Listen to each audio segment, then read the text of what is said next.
ಸಂಕ್ರಾಂತಿ ಹಬ್ಬದ ಹಾರ್ದಿಕ ಶುಭಾಶಯಗಳು. ಎಲ್ಲರ ಮನೆಯಲ್ಲೂ ಸಂಭ್ರಮದಿಂದ ಹಬ್ಬ ಆಚರಿಸಿರ್ತೀರಾ ಅಂತ ಗೊತ್ತು. ಸಂಕ್ರಾಂತಿ ಹಬ್ಬ ಸುಗ್ಗಿ ಹಬ್ಬ ಅಂತ ಕೂಡ ಹೇಳ್ತೀವಿ.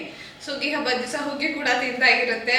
ಸಿಹಿ ಹುಗ್ಗಿ, ಖಾರದ ಹುಗ್ಗಿ, ಪೊಂಗಲ್ಲು ಎಲ್ಲವೂ ಕೂಡ ಆಗಿರುತ್ತೆ. ಒಂದು ನಿಮಿಷ ಕೂತ್ಕೊಂಡು ಮಾತಾಡ್ತೀನಿ.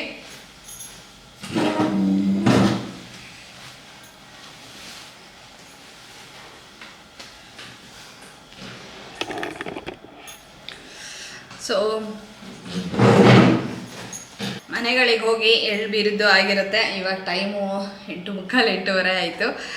ಸೊ ಹಬ್ಬದ ಸಂಭ್ರಮ ಎಳ್ಬೀರೋದ್ರಲ್ಲಿ ಸಂಜೆ ಹೊತ್ತು ಅಲ್ಲಿವರೆಗೂ ಬಂದಿರುತ್ತೆ. ರಥಸಪ್ತಮಿ ಸಂಕನೂ ಎಳ್ಕೊಡೋದು ಇಸ್ಕೊಡೋದು ನಡೀತಾನೆ ಇರುತ್ತೆ ಎಲ್ಲರ ಮನೆಗಳಲ್ಲೂ ಸಾಮಾನ್ಯವಾಗಿ. ಸೊ ಹಬ್ಬನೂ ಆಯಿತು. ಬೆಳಗ್ಗಿಂದನೂ ವ್ಲಾಗ್ ಮಾಡಿದೆ, ಬೆಳಗ್ಗೆ ಎಲ್ಲ ನೆನ್ನೆಯಿಂದನೂ ವ್ಲಾಗ್ ಮಾಡಿದೆ ಕರೆಕ್ಟು. ಅದೆಲ್ಲದನ್ನು ನೀವು ನೋಡ್ತೀರಾ. ಆದರೆ ರೆಡಿ ಆದಮೇಲೆ ಕ್ಯಾಮ್ರಾ ಮುಂದೆ ಬಂದು ಒಂದು ಸತಿ ನಿಮ್ಮ ಹತ್ರ ಎಲ್ಲ ಮಾತಾಡಿ ನಿಮಗೆ ಹಬ್ಬದ ಶುಭಾಶಯಗಳನ್ನ ಹೇಳೋಣ ಅಂತ ಅನ್ನಿಸ್ತು. ಹಾಗಾಗಿ ಕೆಲಸಗಳು ಅಂದರೆ ರಾತ್ರಿ ಊಟಕ್ಕೆ ಪ್ರಿಪ್ರೇಷನ್ ಇದೆ, ಚೂರು ಪಾರು ಅಂದರೆ ಅಡುಗೆ ಇದೆ. ಆದರೆ ಗೊತ್ತಲ್ಲ, ಅಡುಗೆ ಮನೆ ಕ್ಲೀನ್ ಮಾಡ್ಕೊಳ್ಳೋದು, ಮತ್ತು ನಾಳೆ ಬೆಳಗ್ಗೆಗೆ ರೆಡಿ ಆಗಲೇಬೇಕು. ನಾಳೆ ವೀಕಲ್ಲಿ ಮಧ್ಯದಲ್ಲಿ ಹಬ್ಬ ಬಂದುಬಿಟ್ರೆ ಒಂದೇ ದಿವಸ ಅಷ್ಟೇ ಸಂಭ್ರಮ ಪಡೋದಕ್ಕಾಗೋದು. ವೀಕ್ ಎಂಡಲ್ಲಿ ಸಿಕ್ಕಿದ್ರೆ ಸ್ವಲ್ಪ ಮಾಡ್ಬೋದು. ನಾಳೆ ದಿವಸ ಮತ್ತು ಸ್ಕೂಲು, ಆಫೀಸು ಎಲ್ಲದೂ ಇರುತ್ತೆ, ಕೆಲಸಗಳೆಲ್ಲ ಕಾಯ್ತಾ ಇರುತ್ತೆ. ಸೊ ಇವತ್ತಿನ ಸಂಭ್ರಮ ರಾತ್ರಿ ಹೊತ್ತಿಗೆ ಎಲ್ಲ ವೈಂಡ್ ಅಪ್ ಮಾಡಿಕೊಂಡು ನಾಳೆ ರೆಡಿ ಆಗಬೇಕು. ಸೊ ಸೀರೆ ಆಗುತ್ತೆ ಕೇಳ್ತೀರಾ, ನಂಗೆ ಗೊತ್ತು. ಇದು ಕಾಣಿಸ್ತಾ ಇದೆ ಅಲ್ಲ, ಸೆರಗು ಸೀರೆ. ಇದು ಬೆನಾರಸಿ ಸೀರೆ, ನಾನು ತೊಗೊಂಡಿದ್ದಲ್ಲ, ನನಗೆ ಗಿಫ್ಟ್ ಬಂದಿದ್ದು. ಸೊ ಹಾಗಾಗಿ ಪ್ರೈಸು ಎಲ್ಲಿ ಏನು ಇರ್ತಾ ಇಲ್ಲ, ನಾನೇನು ಹೇಳೋದಕ್ಕಾಗೋದಿಲ್ಲ, ಗಿಫ್ಟ್ ಬಂದಿದ್ದು. ಸೊ ಉಟ್ಕೊಂಡ್ಮೇಲೆ ನಿಮಗೂ ಕೂಡ ತೋರಿಸ್ತಾ ಇದ್ದೀನಿ.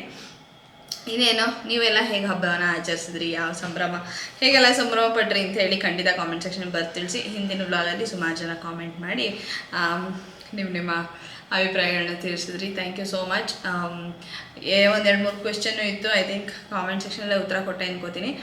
ಕುಕ್ಕರ್ಗಳಿಗೆ ಸಂಬಂಧಪಟ್ಟ ಹಾಗೆ ಒಂದು ಮುಂದಿನ ಬ್ಲಾಗಲ್ಲಿ ಒಂದು ಡೀಟೇಲಾಗೆ ಹೇಳ್ತೀನಿ ನಾನು. ಅಂದರೆ ಸಾಮಾನ್ಯವಾಗಿ ಈ ಕುಕ್ಕರ್ ತೋರಿಸ್ತಾ ಇಲ್ಲ ವೀಡಿಯೋದಲ್ಲಿ, ಯಾವ ಕುಕ್ಕರು, ಎಷ್ಟು ಲೀಟ್ರು, ಇದೆಲ್ಲ ಪ್ರಶ್ನೆಗಳು ಬರ್ತಿರುತ್ತೆ. ಇದೊಂದು ಬ್ರ್ಯಾಂಡ್ ಮಾತ್ರ ನಾನು ತುಂಬ ಸ್ಟಿಕರ್ ಆಗಿದ್ದೀನಿ ಕುಕ್ಕರಲ್ಲಿ, ಇನ್ಯಾವುದು ತೊಗೊಳಕ್ಕೆ ಹೋಗಿಲ್ಲ. ಆ್ಯಂಡ್ ಎಷ್ಟು ಚೆನ್ನಾಗಿದೆ ಕ್ವಾಲಿಟಿ ಆ್ಯಂಡ್ ಸರ್ವಿಸ್ ಅದ್ರದ್ದು ಅಂದರೆ ನಮ್ಗೆ ಬೇರೆ ಕಡೆ ಬ್ರ್ಯಾಂಡ್ಗಳಿಗೆ ತೊಗೊಳೋದಕ್ಕೆ ಇನ್ನೂ ಯೋಚನೆ ಮಾಡಿಲ್ಲ ನಾನು. ಬಟ್ ಇವಾಗ ನಾನು ಯಾವುದದು ವಿನೋದ್ನವ್ರದ್ದು ಒಂದಿದೆ, ಅದು ಮತ್ತು ಸ್ಟ್ಯಾಲ್ನವ್ರದ್ದು ಟ್ರೈ ಮಾಡಬೇಕು ಅಂತೀನಿ. ನೋಡೋಣ ಯಾವತ್ತಾರು. ಅಂದರೆ ಆ್ಯಕ್ಚುಲಿ ನಂತರ ಒಂದು ಚಿಕ್ಕದು ಹಿಂಡಾಲಿಯಂ ಕುಕ್ಕರ್ ಇದೆ, ಅದರಲ್ಲಿ ನಾನು ಏನೂ ಮಾಡೋದಕ್ಕೆ ಹೋಗಿಲ್ಲ. ಜಸ್ಟ್ ಬೇಯಿಸೋದಕ್ಕೆ ಏನಾರು ತರಕಾರಿ ಇರ್ಬೋದು ಅಥವಾ ಅನ್ನದ್ದು, ಇದಕ್ಕೆ ಸಂಬಂಧಪಟ್ಟಾಗ ಏನಾರು ಬೇಯಿಸೋದಕ್ಕೆ ಇಟ್ಕೋತೀನಿ ಹೊರತು ಯಾವುದೇ ರೀತಿ ಉಪ್ಪು, ಹುಳಿ, ಖಾರ ಆ ಥರ ಇರುವಂಥ ಪದಾರ್ಥಗಳನ್ನ ಏನೂ ಮಾಡೋದಕ್ಕೆ ಹೋಗೋದಿಲ್ಲ. ಹಿಂಡಾಲಿಯಂ ಕುಕ್ಕರಲ್ಲಿ ಮಾಡಬಾರ್ದು. ಸಣ್ಣ ಸೈಜ್ ಸಣ್ಣದಾಗಿದೆಯಲ್ಲ, ಕ್ವಿಕ್ ಓತ್ತೇನೋ ಒಂದೇ ಇದು ಕಾರಣಕ್ಕೋಸ್ಕರ. ಸೊ ಆ ಕುಕ್ಕರ್ನ ಏನಾದರೂ ಚೇಂಜ್ ಮಾಡಿದ್ರೆ ಒಂದು ಯಾವ್ದಾರು ಹೊಸ ತೊಗೋಬೇಕಾಗತ್ತೆ. ಆವಾಗ ನೋಡ್ಬೇಕು ಯಾವ ಬ್ರ್ಯಾಂಡ್ ತೊಗೋಬೇಕು ಅಂತೇಳಿ. ಸೊ ನಿನ್ನೆಯಿಂದ ಏನೆಲ್ಲ ಆಯಿತು ಎಲ್ಲ ನೋಡ್ಕೊಂಡು ಬನ್ನಿ, ಮತ್ತೆ ಪುನಃ ಸಿಗ್ತೀನಿ. ನಂದೊಂದು ಪ್ರಶ್ನೆ, 1 kg ಬೆಣ್ಣೆ ಕಾಯಿಸಿದ್ರೆ 1 kg ತುಪ್ಪ ಸಿಗತ್ತಾ? ಕಾಮೆಂಟ್ ಸೆಕ್ಷನಲ್ಲಿ ಬರೆದು ತಿಳಿಸಿ. ನನಗೆ ಗೊತ್ತಿರೋ ಪ್ರಕಾರ ಅಂತೂ ಖಂಡಿತ ಸಿಗೋದಿಲ್ಲ. ಇಲ್ಲಿ ಸುಮಾರು 1 kg ಅಷ್ಟು ಆರ್ಗ್ಯಾನಿಕ್ ಬೆಣ್ಣೆ ಅಕ್ಷಯಕಲ್ಪದ್ದು ಇದನ್ನು ತೊಗೊಂಡಿದ್ದೀನಿ. ಪ್ಯಾಕೇಜಿಂಗ್ ತುಂಬ ಚೆನ್ನಾಗಿದೆ. ನೀವು ಬಟರ್ನ ದಿನ ಯೂಸ್ ಮಾಡ್ತೀರಾ ಅಂತಂದರೆ ಒಂದು ಈ ಥರದ ಡಬ್ಬನ ತರಿಸಿಟ್ಕೊಂಡ್ರೆ ಯೂಸ್ ಮಾಡೋದಕ್ಕೆ ಸುಲಭವಾಗಿರುತ್ತೆ. ನೀವು ಫ್ರಿಜ್ಜಲ್ಲಿ ಇಟ್ಕೋಬೋದು. ಬಳಸಿದ ಮೇಲೆ ಮುಚ್ಚಿಡೋದಕ್ಕೂ ಆರಾಮಾಗಿರುತ್ತೆ. 2-3-4 ಪಾತ್ರೆಗಳಾಗೋದಿಲ್ಲ, ಎಲ್ಲ ಜಿಡ್ ಆಗೋದಿಲ್ಲ.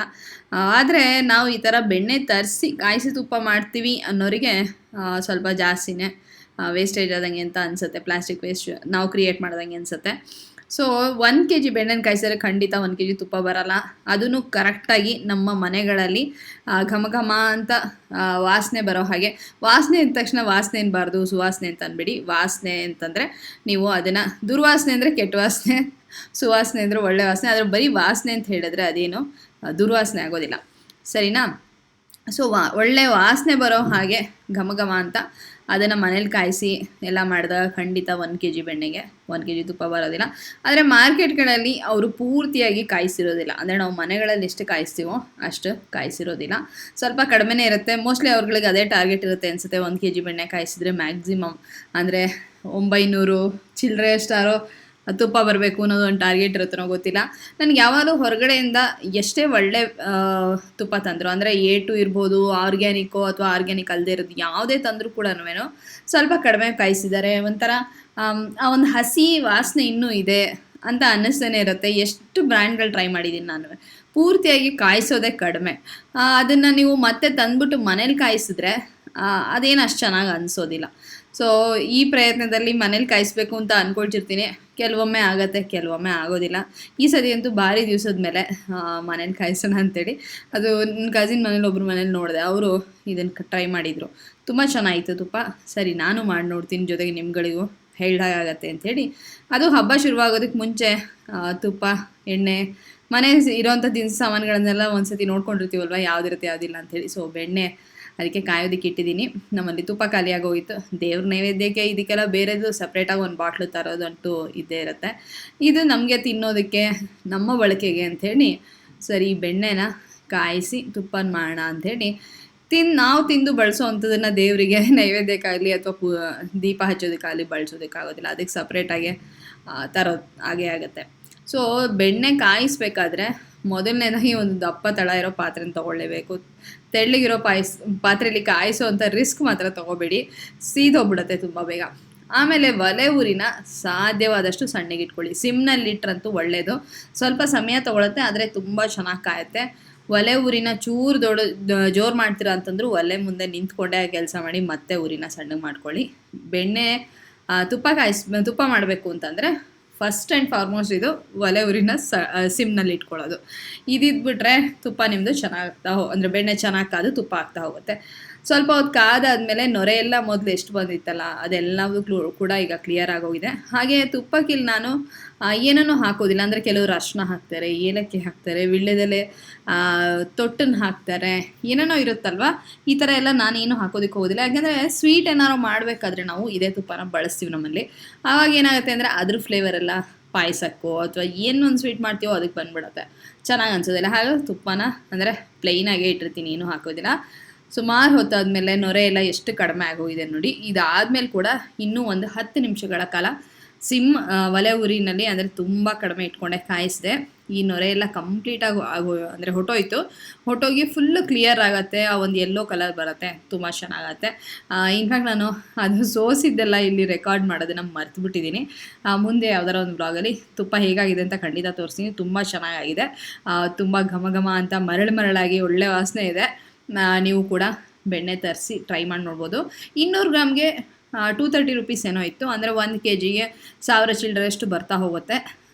ಬಟ್ ಏನಂದರೆ ತುಪ್ಪ ತಿನ್ನಬೇಕಾದ್ರೆ ತುಂಬಾ ಚೆನ್ನಾಗಿ ಅನ್ನಿಸ್ತಾ ಇತ್ತು ನನಗಂತೂ. ಈಗೆಲ್ಲ ಕಾಯಿಸಾದ್ಮೇಲೆ ಈ ಬಣ್ಣಕ್ಕೆ ಬಂದಿದೆ. ಹಾಗೆ ನೊರೆ ಎಲ್ಲ ಪೂರ್ತಿ ಕ್ಲಿಯರ್ ಆಗೋಗಿದೆ. ಇನ್ನೂ ಒಂದು 2-3 ನಿಮಿಷ ನಾನು ಒಲೆ ಮೇಲೆ ಇಟ್ಟಿದ್ದೆ. ಆಮೇಲೆ ಇದನ್ನು ಸೋಸ್ಬಿಟ್ಟು ಡಬ್ಬಿಗೆ ತೆಗೆದಿಟ್ಟಿದ್ದು. ಇದರೊಳಗೆ ಬರುತ್ತಲ್ಲ ಒಂದು ಗಸಿ ಬರುತ್ತಲ್ಲ, ಅದಕ್ಕೊಂದು ಸ್ವಲ್ಪ ಬಿಸಿ ಅನ್ನ ಉಪ್ಪು ಹಾಕಿ ಕಲಿಸಿದ್ರೆ ತುಂಬ ಟೇಸ್ಟಿಯಾಗಿರುತ್ತೆ. ನಮಸ್ಕಾರ ಎಲ್ಲರಿಗೂ, ಚಾನಲ್ಗೆ ಸ್ವಾಗತ. ಇವಾಗ ಸಂಜೆ ಟೈಮು ಎಷ್ಟೊತ್ತಾಗಿದೆ, 6 ಗಂಟೆನೇ ಆಗ್ತಾ ಬಂತು. ಸೊ ಇವಾಗ ವ್ಲಾಗ್ ಶುರು ಮಾಡ್ತೀನಿ. ನಾಳೆ ಸಂಕ್ರಾಂತಿ ಹಬ್ಬದ ಹಿಂದಿನ ದಿವಸ ಇವತ್ತು ಶುರು ಮಾಡೋಣ ಅಂದ್ಕೊಂಡೆ. ಹಬ್ಬದ ದಿವಸ ಬೆಳಗ್ಗೆ ವ್ಲಾಗ್ ಶುರು ಮಾಡೋದಕ್ಕಾಗೋದಿಲ್ಲ, ಸುಮ್ಮನೆ ರ್ಯಾಂಡಮಾಗಿ ರೆಕಾರ್ಡ್ ಮಾಡೋಕ್ಕೆ ಶುರು ಮಾಡಿಬಿಡ್ತೀನಿ. ಆಮೇಲೆ ಏನಾಗುತ್ತೆ, ವ್ಲಾಗಲ್ಲಿ ಮಾತಾಡಿಲ್ಲ ಅಂದರೆ ನೆನಪಾಗುತ್ತೆ. ಅದಕ್ಕೆ ಇವತ್ತಿನ ದಿವಸನೇ ಶುರು ಮಾಡೋಣ ಅಂತ ಅಂದ್ಕೊಂಡೆ. ಶಾಲ್ ಕೈಯಲ್ಲಿ ಇಟ್ಕೊಂಡಿದ್ದೀನಿ, ಹೊರಗೆ ಹೊರಟಿದ್ದೀನಿ. ನನಗೆ ಕಬ್ಬು ಮತ್ತು ಹೂ ತರಬೇಕು. ಇನ್ನೆಲ್ಲ ಸಾಮಾನಿದೆ, ಬಾಳೆಹಣ್ಣು, ಸಂಕ್ರಾಂತಿ ಹಬ್ಬ ಅಂದರೆ ಅವರೆಕಾಳು, ಬಾಳೆಹಣ್ಣು ಎಲ್ಲದೂ ಇರಬೇಕಲ್ಲ. ಇನ್ನೂ ನಾನು ಎಳ್ಳನ್ನ ಬೆರೆಸ್ಬೇಕು.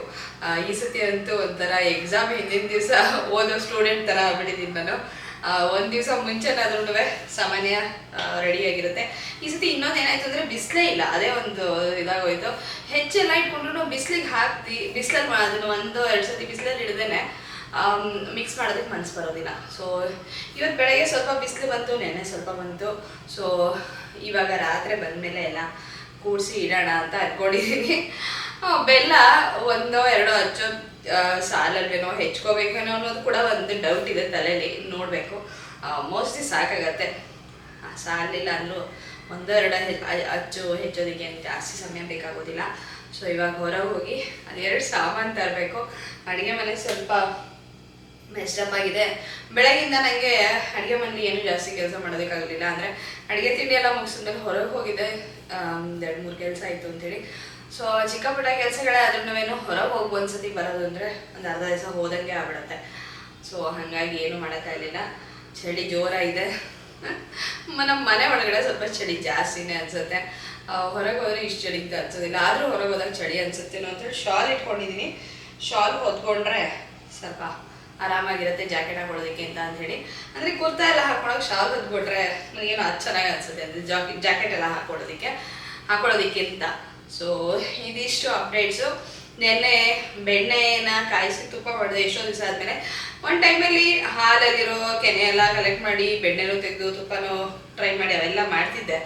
ಬಟ್ ಒಂದು ಪೀರಿಯಡಲ್ಲಿ ನಿಂತೋಯ್ತದು. ಯಾಕೆಂದರೆ ಎಷ್ಟೊಂದು ಕೆಲಸ ಇರುತ್ತಲ್ವ, ಅದ್ರ ಮಧ್ಯೆ ಇದು ಮಾಡೋದು ಒಂಥರ ಕೆಲವೊಂದು ಸತಿ ಮರ್ತು ಹೋಗುತ್ತೆ, ಕೆಲವೊಂದು ಸತಿ ಅಯ್ಯೋ ಅದೊಂದು ಮಾಡಿಲ್ಲ ನನ್ನ ತಲೆಯಲ್ಲಿ. ಸೊ ತುಪ್ಪ ತಂದು ಬಳಸೋದು ಏಟುಗಿ ಅದೆಲ್ಲದು ಕೂಡ ನಿಮ್ಮ ಜೊತೆ ಎಷ್ಟೊಂದು ಸತಿ ಶೇರ್ ಮಾಡ್ಕೊಂಡಿದ್ದೀನಿ. ಬಟ್ ಈ ಸತಿ ಅಕ್ಷಯ ಕಲ್ಪ ಅವ್ರದ್ದು ಬೆಣ್ಣೆ ತರಿಸಿ ತುಪ್ಪ ಕಾಯಿಸೋಣ ಅಂತ ನನ್ನ ಕಸಿನ್ ಮನೇಲಿ ಅವ್ರು ಮಾಡಿದ್ದು ನೋಡಿದೆ. ಸೊ ನಾನು ಟ್ರೈ ಮಾಡಿ ನೋಡೋಣ, ಚೆನ್ನಾಗಿತ್ತು, ತುಪ್ಪನೂ ಚೆನ್ನಾಗಿತ್ತು. ನಾವು ಹೊರಗಡೆಯಿಂದ ಎಷ್ಟೇ ಒಳ್ಳೆ ಏಟುಗಿನೇ ತರಲಿ, ಪ್ರೋಟೀನ್ ಇರೋಂಥ ತುಪ್ಪನೇ ತಂದರೂ ಕೂಡ ಹೊರಗಡೆ ತುಪ್ಪ ಅವ್ರು ಸ್ವಲ್ಪ ಕಡಿಮೆ ಕಾಯಿಸಿರ್ತಾರೆ. ನನಗಂತೂ ಯಾವಾಗಲೂ ಹಾಗೆ ಅನಿಸುತ್ತೆ. ಈ ವಿಷಯದ ನಿಮ್ಮ ಅಭಿಪ್ರಾಯನೂ ಖಂಡಿತ ತಿಳಿಸಿ, ಯಾಕಂದರೆ ನಿಮ್ಮಲ್ಲೂ ಸಾಕಷ್ಟು ಜನ ಎಕ್ಸ್ಪರ್ಟ್ಗಳಿದ್ದೀರಾ ಅಡುಗೆ ವಿಷಯದಲ್ಲಿ. ಸೊ ತುಪ್ಪ ಸ್ವಲ್ಪ ಕಡಿಮೆ ಕಾಯಿಸಿರ್ತಾನೇನೋ ಅಂತ ಅನಿಸುತ್ತೆ.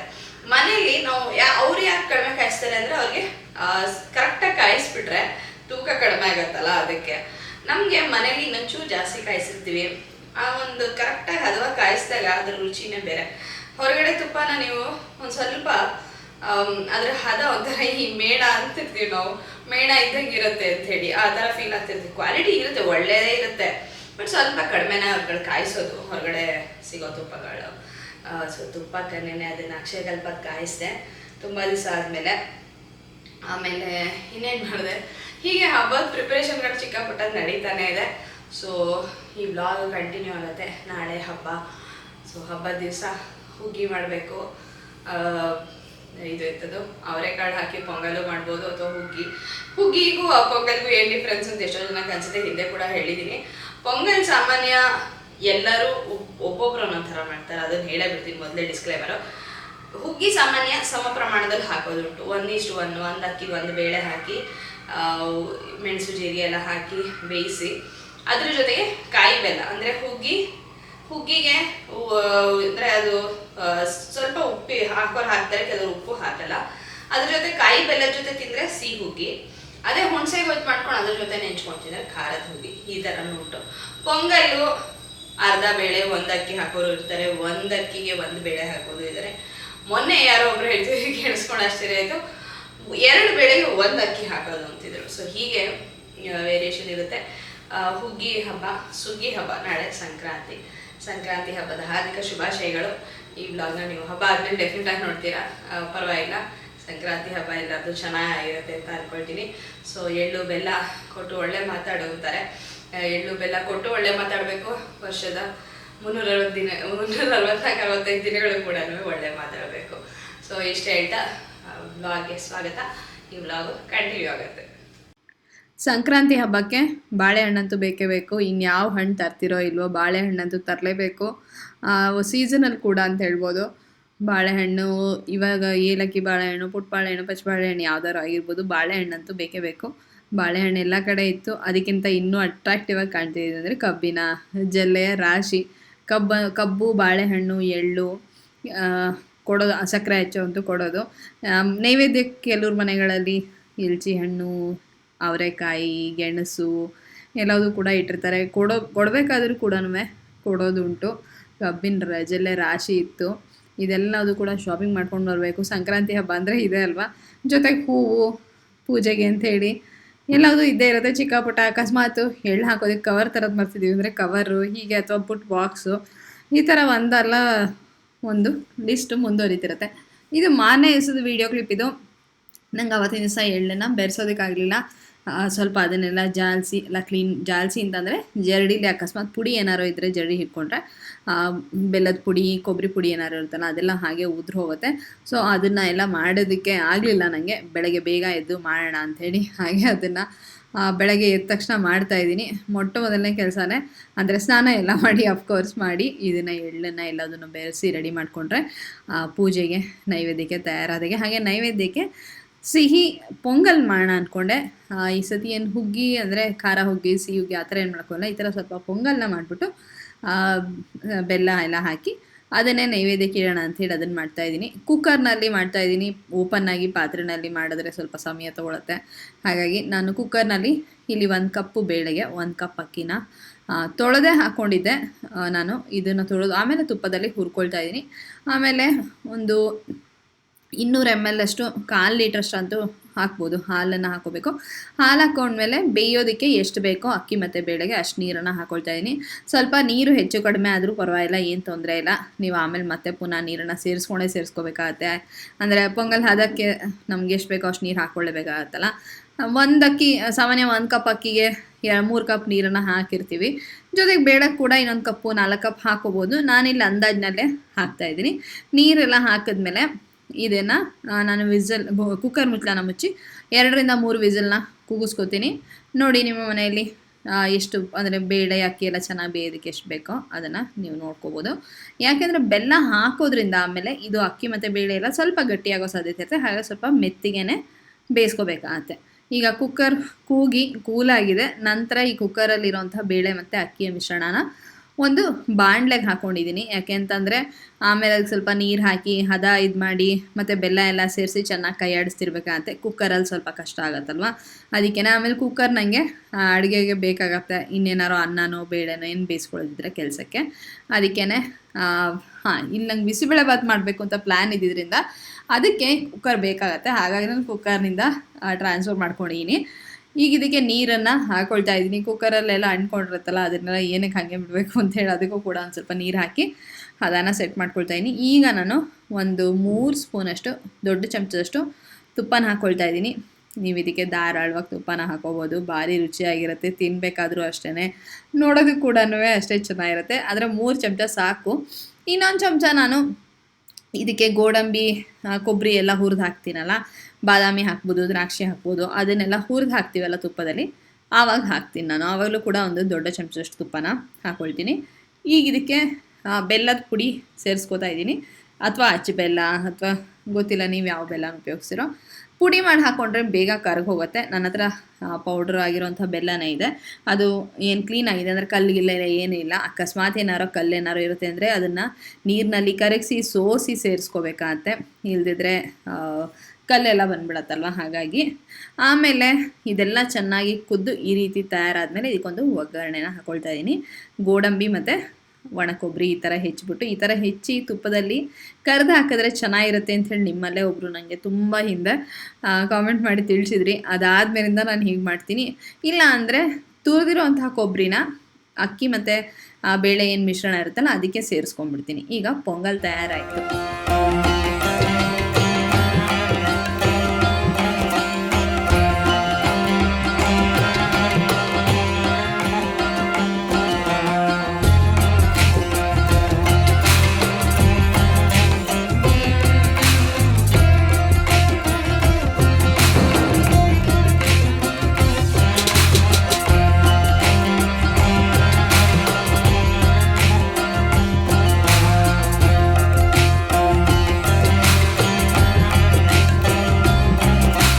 ಸಮಯ ಬಂದೇ ಬಿಡ್ತು. ನಮ್ಮಲ್ಲಿ ಇವತ್ತು ಏನು ಅಡುಗೆ ಅಂತಂದರೆ ಬಿಸಿಬೇಳೆಭಾತು, ಮೊಸರು ಬಜ್ಜಿ, ಸಿಹಿ ಪೊಂಗಲ್ ಮಾಡಿದ್ದಂತೂ ನೀವು ನೋಡಿದ್ರಿ. ಹಾಗೆ ಸ್ವಲ್ಪ ಕ್ಯಾರೆಟ್ ಕೋಸಂಬರಿ ಜೊತೆಗೆ ಆಂಬೊಡೆ, ಸಬ್ಬಸಿಗೆ ಸೊಪ್ಪನ್ನು ಹಾಕಿ ಮಾಡಿದಂಥ ಆಂಬೊಡೆ. ಇಷ್ಟೇ. ಖಾರ ಪೊಂಗಲ್ ಆಗಲಿ ಅಥವಾ ಖಾರದ ಹುಗ್ಗಿ ಆಗಲಿ ಇದು ಯಾವುದು ಮಾಡಿರಲಿಲ್ಲ. ಯಾಕೆಂದರೆ ರೀಸೆಂಟಾಗಿ ನಮ್ಮಲ್ಲಿ ಆಗಿತ್ತು. ಆಮೇಲೆ ಹಬ್ಬದ ದಿವಸ ಏನೆಲ್ಲ ಅಡುಗೆ ಮಾಡಿದರೆ ತಿಂತಾರೆ ಅಂತ ಕೇಳಿಕೊಂಡು ಅದಕ್ಕೆ ತಕ್ಕನಾಗಿ ಮಾಡಿದ್ದು. ಎಳ್ಳಂತೂ ತಿನ್ನೋ ಕಾರ್ಯಕ್ರಮ ನಡೀತಾನೆ ಇರುತ್ತೆ. ಸೊ ಇಷ್ಟೇ. ಬಿಸಿಬೇಳೆಭಾತ್ ಆದರೆ ಸುಮಾರು ದಿವಸನೂ ಆಗಿತ್ತು, ಜೊತೆಗೆ ಚೆನ್ನಾಗೂ ಇರತ್ತೆ ಅಂತ ಅನ್ನಿಸ್ತು. ಹಾಗಾಗಿ ನಮ್ಮನೆ ಅಡುಗೆ ಇಷ್ಟೇ ಇತ್ತು. ನೋಡಿದ್ರೆ ನೆನೆಯಿಂದ ಏನೆಲ್ಲ ಆಯಿತು ಅಂತ ಹೇಳಿ. ಸೊ ನಮ್ಮನೆ ಹಬ್ಬದ ಸಂಭ್ರಮ ಹೀಗಿತ್ತು. ನಿಮಗೂ ಕೂಡ ಇಷ್ಟ ಆಗಿದೆ ಅಂತ ಅಂದ್ಕೊಳ್ತೀನಿ. ವ್ಲಾಗ್ ಮುಗಿಸೋ ಸಮಯ ಬಂದಿದೆ. ಇಷ್ಟ ಹೇಳ್ತಾ ವಿಡಿಯೋ ಇಷ್ಟ ಆಗಿದ್ರೆ ಲೈಕ್ ಮಾಡಿ, ಕಾಮೆಂಟ್ ಸೆಕ್ಷನಲ್ಲಿ ನಿಮ್ಮ ಅನಿಸಿಕೆ ಅಭಿಪ್ರಾಯ ತಿಳಿಸಿ. ನಾನು ಓದೋದಕ್ಕೆ ಕಾಯ್ತಾ ಇರ್ತೀನಿ. ಹಾಗೆ ವಿಡಿಯೋನ ಶೇರ್ ಮಾಡಿ. ಚಾನಲ್ಗೆ ಇನ್ನೂ ಸಬ್ಸ್ಕ್ರೈಬ್ ಮಾಡ್ಕೊಳ್ಳಿಲ್ಲ ಅಂದರೆ ಸಬ್ಸ್ಕ್ರೈಬ್ ಮಾಡ್ಕೊಳ್ಳಿ. ಹಬ್ಬ ಇವತ್ತಿನ ದಿವಸ, ಸುದಿನ ಇವತ್ತಿನ ದಿವಸ ಹೇಳ್ತಾ ಇದ್ದೀನಿ. ಸೊ ಇಷ್ಟ ಹೇಳ್ತಾ ಸಿಗೋಣ ಇನ್ನೊಂದು ಸುಂದರವಾದ ವಿಡಿಯೋದಲ್ಲಿ. ಅಲ್ಲಿವರೆಗೂ ಧನ್ಯವಾದಗಳು.